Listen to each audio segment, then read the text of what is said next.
నీ సమస్త శత్రువులు నీ ఎదుట నుండి పారిపోనట్లు చేసేదను. నిర్గమాకాండము 23:27. ఏ శత్రువు నీ మీదికి రాడు, నీవు భయపడనక్కర్లేదు. ప్రతి వారికి శత్రువులు ఉంటారు.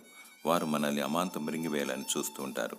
సాతానుడు దేవుని బిడ్డలకు ప్రధాన శత్రువు. ఎవరిని మృంగుదనా అని గర్జించు సింహం వలె తిరుగుతూ ఉంటాడు. మరియు బలహీనమైన మనుషులలో చొరబడి చేయరాని కార్యాలు చేయిస్తుంటాడు, గొడవలు రేపుతూ ఉంటాడు. అందుకే శత్రువును ప్రేమించు, శత్రువు కొరకు ప్రార్థించు మరియు శత్రువును దీవించు. నీ ప్రార్థనను బట్టి నీ శత్రువు మారితే నీకు శత్రుత్వమే ఉండదు.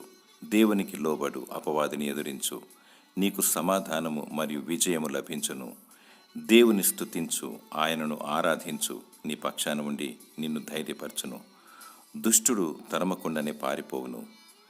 దేవుడు నీకు ధైర్యమును, సమాధానమును, విజయమును దయచేనుగాక. ఆమెన్.